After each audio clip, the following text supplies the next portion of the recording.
What's going on, everybody? It's the Bull Show, aka Aidan, and welcome back to another video. Ladies and gentlemen, today we're going to be talking about yet again more rumors circulating around the Chicago Bulls in terms of a potential trade.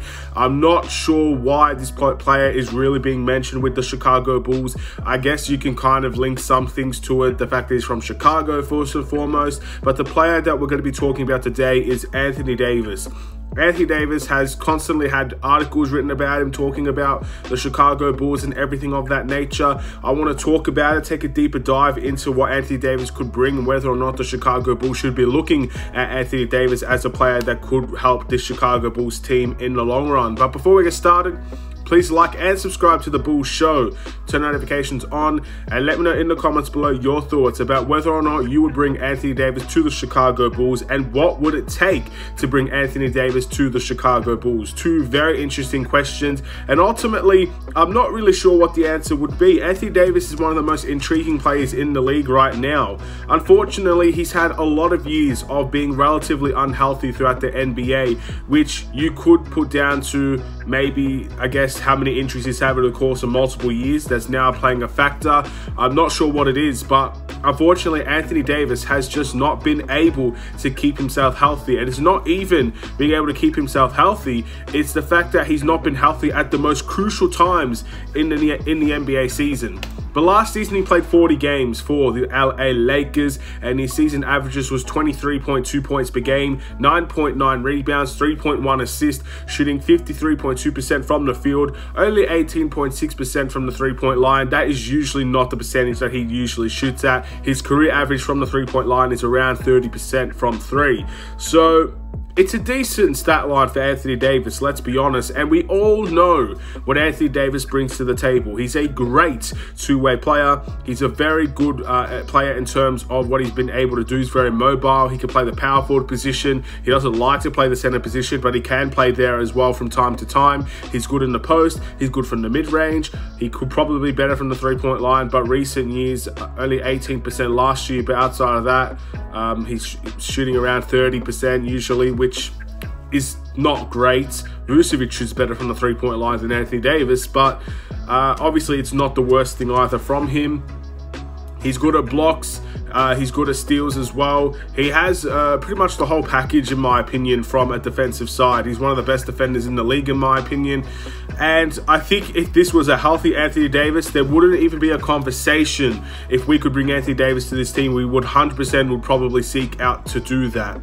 But the fact of the matter is, he's not been healthy, and there are questions about Anthony Davis. What can he bring to the Chicago Bulls team, and is he the right type of player? Anthony Davis, in terms of what he brings to the table, is probably something we don't have. If you could bring Anthony Davis to this team, he could play the power forward position, his main position on this team. He could be mobile enough to guard, I guess, guys from the perimeter. He could also play at the center position from time to time. I think he makes sense from a player's perspective. But from a health perspective, this is a player we should not be going anywhere near, in my opinion. Unfortunately, he reminds me very much of John Collins. John Collins is that big power forward that you could bring to the table. He's not bigger than Anthony Davis, but he's a relatively bigger power forward than the ones that we have. He's very athletic. He's a good player, good scorer, good defender. John Collins has the package in that retrospect. Unfortunately, he's been unhealthy for 2 years, and Anthony Davis has not played over 70 games. Matter of fact, over 65 games since 2017. That is a big worry. We already have a couple of players that are going through injury crises themselves, Lonzo Ball being one of them. A lot of people question Zach LaVine. He's another one that has injury concerns every single year. Do you really want to go and pursue another player that could potentially miss more than half the season of basketball for you? He'll be good in the playoffs. If we can get him healthy by the playoffs, that's going to be very ideal, and he would be a great addition to this team because of that. But what would have to give up, as well as his injury record over the past 5 seasons most likely, will make me question whether or not we should pursue Anthony Davis. But there's no questioning his talent. There's no questioning his capabilities on the floor. He's a great player. He's from Chicago as well, so I know he's on that side as well. And I would welcome Anthony Davis to the team.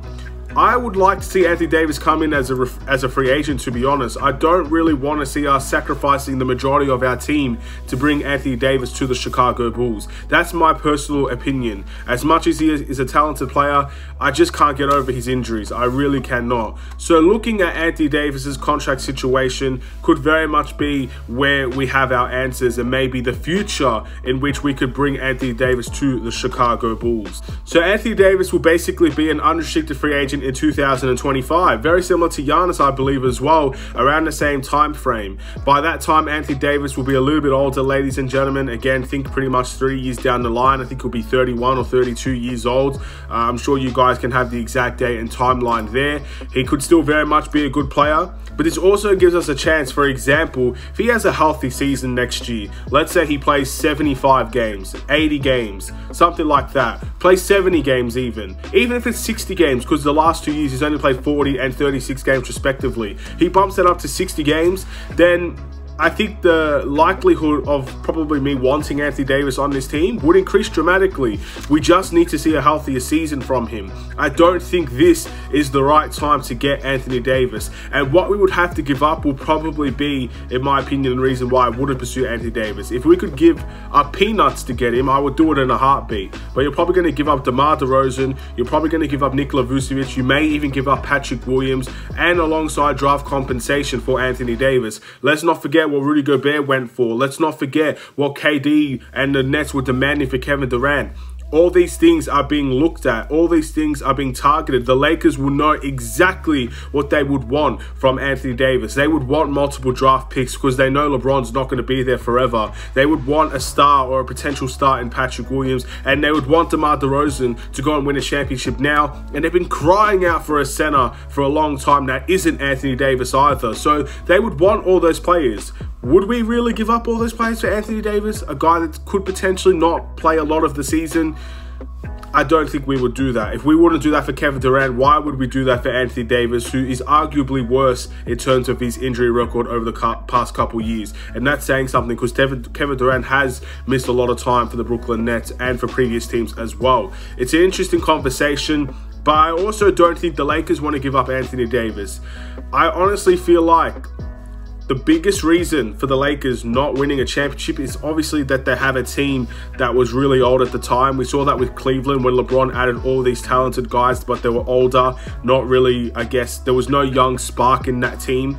As soon as they get a little bit younger as well, all of a sudden, that Cavs team looked very, very good. It looked better, let's say.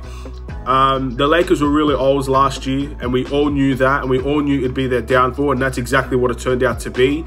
Anthony Davis didn't play a lot of last year, and I think if he played a healthy season with LeBron James as well, they were both injured during separate times, I think the Lakers could have done a little bit better, and that's what they should be banking on next year. A healthy Anthony Davis and a healthy LeBron James, I think the Lakers can do well. Are they a championship team? Personally, I think those two players right now, you'd need more than to go and compete for a championship, but those two could be the core foundation, and they can go and get other guys like what they did with Westbrook, even though he's not worked out. Patrick Beverley they recently got as well.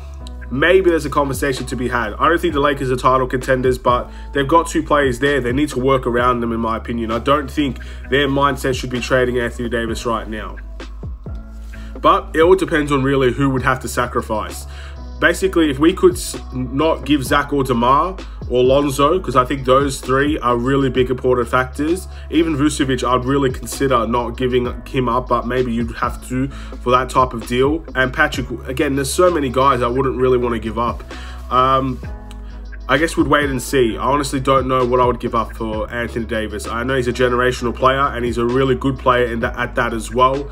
I just can't trust him to be on the court, and that is really the biggest issue. So let me know in the comments below, what would you think about Anthony Davis? And as I said before, I don't think Anthony Davis is going to be a player that's going to be traded from the Lakers. I don't think they're trying to trade him, and I don't think the Bulls are going to sacrifice that much for Anthony Davis. If that's right or wrong, I'll leave that up to you.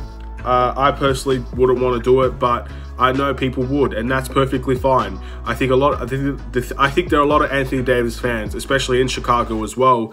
And I have no doubt that he might want to come to Chicago as well. Maybe not now, but he has said he wouldn't mind playing for the Chicago Bulls and going home again and all of that. And that's a beautiful story if it was to happen.